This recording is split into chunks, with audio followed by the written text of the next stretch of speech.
Bonjour les chefs de famille, je suis Elisabeth, organisatrice professionnelle et fondatrice de Mademoiselle Range-Tout. Ce mois-ci, la thématique, c'est la nostalgie et la première chose qui me vient en tête quand on parle de ce thème-là, ce sont les souvenirs des enfants. Que ça soit des dessins précieux ou des objets plus sentimentaux, je vous parle de à quoi penser et comment les conserver. Alors commençons justement par les fameux dessins des enfants. On aime bien conserver les dessins des enfants pour leur montrer que leurs petites œuvres sont vraiment importantes à nos yeux. Mais comment faire pour ne pas tomber dans le piège d'en conserver beaucoup trop à travers les années? C'est inutile de garder les 26 variations du même arc-en-ciel ou des gribouillis qui représentent rien. Donc, voici premièrement un exemple de bac à dessin où vous pouvez conserver justement les œuvres d'art de vos enfants que vous considérez les plus spéciales à vos yeux. Et j'ai bien dit spécial parce qu'avec cette option de bac, il faut être quand même très sélectif. Je vous suggère de garder 5 à 7 œuvres d'art maximum par année scolaire. Donc, celui-ci, c'est le bac de ma fille, par exemple. J'ai mis son nom en lettres avec une étiquette spéciale.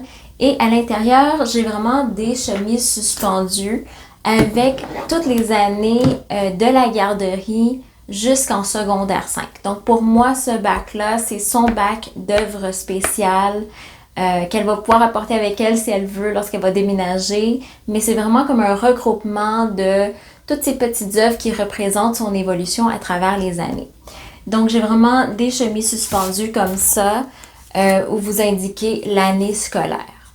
Maintenant, je vous ai dit 5 à 7 œuvres par année. Je vous vois venir. Je sais que c'est pas facile de choisir des œuvres spéciales, mais je vous conseille de garder des créations qui ont vraiment une signification. Donc, ça peut être des empreintes de main, ça peut être la première fois que votre enfant a écrit son nom, un dessin vraiment spécial qu'il ou qu'elle le fait pour la fête des mères, par exemple. Donc, vraiment quelque chose qui représente un événement ou quelque chose de particulier dans la vie de votre enfant. Il faut vraiment choisir les œuvres d'art les plus importantes, puis il faut s'assurer que ça rentre dans le bac. Donc, justement, des œuvres comme des trucs en 3D comme ça, ou bien, donc ma fille, elle a fait des jumelles à un moment donné. Ça, c'est vraiment quelque chose qu'on ne peut pas nécessairement garder dans le bac. C'est peut-être quelque chose que vous pouvez prendre en photo et le conserver dans un fichier dans votre ordinateur, mais évitez des œuvres d'art en 3D comme ça parce que ça va prendre beaucoup trop de place. Maintenant, j'ai aussi un bac de transition. Donc, le bac de transition, en fait, c'est avant que ça se rentre dans le bac final, disons, de chaque année scolaire. Je regroupe justement les œuvres d'art des enfants, en fait, de chaque enfant dans un bac particulier. Donc, celui-ci, c'est celui de ma fille, comme je disais. Donc, ça, ce sont des dessins qu'elle fait régulièrement, qu'elle amène de l'école ou qu'elle fait les soirs de semaine, la fin de semaine, et qui n'ont pas encore passé la sélection. Ça va être un bac de transition où je vais tout regrouper là-dedans. Et à chaque 2-3 mois, je vais vraiment faire un tri pour dire, OK, de ce bac-là, qu'est-ce que je retiens et qu'est-ce qui est vraiment si précieux que je vais, dans le fond, le mettre dans le bac de souvenirs comme tel. Donc, vous pouvez avoir un bac de transition aussi. Maintenant, je vous parlais des chemises suspendues.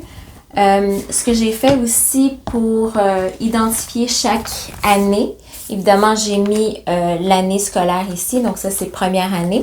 Mais j'ai aussi créé une genre de petite affichette ici avec sa photo scolaire. Donc, l'affichette représente dans le fond, l'année, donc première année, ça représente quelle année calendaire, le nom du professeur, le nom de l'école, le numéro de son groupe et la photo scolaire de cette année-là. Maintenant, évidemment, ça c'est moi qui l'ai créé, mais vous pouvez télécharger justement la petite affichette des belles combines qui accompagne cette vidéo. Elle va être un peu plus jolie que celle-ci, puis vous allez pouvoir justement la coller sur votre chemise suspendue. Maintenant, qu'est-ce que j'inclus d'autre dans ces chemises-là? Oui, les 5 à 7 œuvres d'art spéciales que j'ai choisies, mais aussi je vais ajouter les bulletins scolaires, peut-être quelques diplômes qu'elle va recevoir durant son année. Encore là, faites une sélection de ce qui est vraiment important.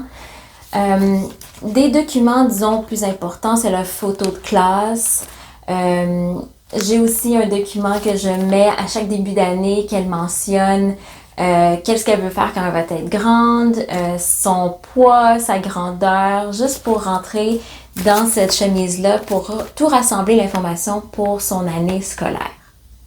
Alors, on a parlé des dessins importants, mais qu'est-ce qu'on fait avec les objets ou les vêtements qu'on considère précieux et qu'on veut vraiment conserver? Donc, pour ce genre d'articles comme le pyjama que votre enfant a porté en sortant de l'hôpital, ou leur habit de baptême, les premières chaussures, des bibelots vraiment importants, je vous conseille de les conserver dans un bac bien identifié, évidemment, avec le nom de l'enfant. Tentez d'opter pour un bac qui est quand même hermétique et qui s'enclenche bien. Donc, vraiment, les poignées doivent se refermer ou vous entendez un petit clic. Je vous recommande pas du tout d'utiliser des boîtes en carton parce que ça peut être facilement souillé si jamais il y a un dégât d'eau ou ils peuvent prendre facilement l'humidité également. Donc, choisissez de les entreposer dans un endroit qui est sec, comme une garde-robe, un placard. Évitez les endroits humides comme les garages, les greniers, surtout s'ils ne sont pas chauffés et surtout s'ils ne sont pas aérés. Maintenant, le défi, encore une fois, c'est de ne pas trop en garder. Optez pour un bac de taille moyenne, 40-50 litres. Lorsque vous allez en magasin, vous allez voir ça sur l'étiquette. C'est quand même une bonne grandeur. Et ça vous permet, dans le fond, de vous situer une limite physique de qu'est-ce que vous vous permettez de conserver pour votre enfant. Un bac par enfant, c'est ce que je vous suggère. Si jamais ça commence à trop déborder, posez-vous des questions de est-ce que tout ce que j'ai mis là-dedans est encore pertinent? Est-ce que c'est vraiment un souvenir que je veux conserver, que je veux déléguer? Sinon, c'est peut-être le temps de faire un petit tri. Donc et voilà, j'espère que ces idées vous auront inspiré. Même si vos enfants sont un peu plus grands aujourd'hui, il n'est jamais trop tard pour commencer vos bacs souvenirs. Donc, comme d'habitude, je vous invite à venir partager, échanger avec moi sur le groupe Facebook VIP Chef de famille. Montrez-nous vos photos de bacs souvenirs. J'ai vraiment hâte de vous lire. À bientôt!